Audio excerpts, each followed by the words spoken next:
સમાચારોમાં પુનઃ સ્વાગત।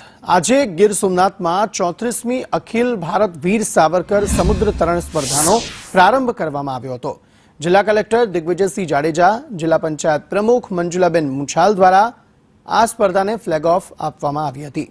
21 ભાઈઓ અને 16 બહેનો સાથે કુલ 37 સ્પર્ધકોએ ભાગ લીધો હતો। 34મી વીર સાવરકર સમુદ્ર તરણ સ્પર્ધાનો આજે ફ્લેગ ઓફ કરવામાં આવેલ છે। ભાઈઓની સ્પર્ધાનું ફ્લેગ ઓફ છે ચોરવાડથી કરવામાં આવેલ અને આ બહેનો માટેનું જે સ્પર્ધા છે એનું આદરી બીચ ખાતેથી ફ્લેગ ઓફ કરવામાં આવેલ છે। કુલ 21 ભાઈઓ અને 16 બહેનો એમ 37 સ્પર્ધકોએ એમાં ભાગ લીધો છે। મહારાષ્ટ્ર, વેસ્ટ બેંગોલ, કર્ણાટકથી પણ ખેલાડીઓ એમાં ભાગ લેવા માટે આવ્યા છે।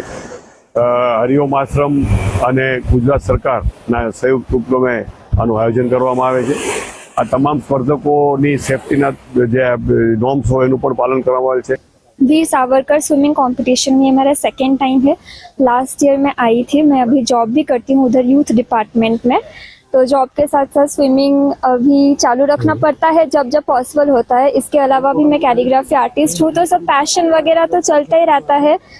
तो मेरे बिगेस्ट सपोर्टर्स है मेरे मम्मी पापा, जो मुझे हमेशा एनकरेज एंड सपोर्ट करते हैं। अभी मेरे साथ मेरी मम्मी आई है इधर और पापा मुझे उधर से एनकरेज एंड सपोर्ट बहुत करते हैं। एम जोवा जाए तो आ कॉम्पिटिशन મને તો બહુ જ ગમે છે બીકોઝ લાસ્ટ ટાઈમ પણ મારો મેડલ આવ્યો હતો એન્ડ મેનેજમેન્ટ પછી અકોમોડેશન એ બધું જ બહુ જ ફાઇન છે ને અત્યાર સુધી તો કોઈ તકલીફ પડી નથી।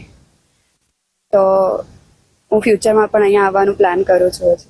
હું એમ તો બચપનથી જ સ્વિમિંગ કરું જ છું અને મારા કોચે મને મોટિવેટ કરેલું કે એકવાર પાર્ટ કરી જો, અને મેં લાસ્ટ યર કેમ્પ પણ અટેન્ડ કર્યો છે, તો પછી ત્યારથી જ મને કરે જ છે આ સ્વિમિંગ કરવાની સીમાં।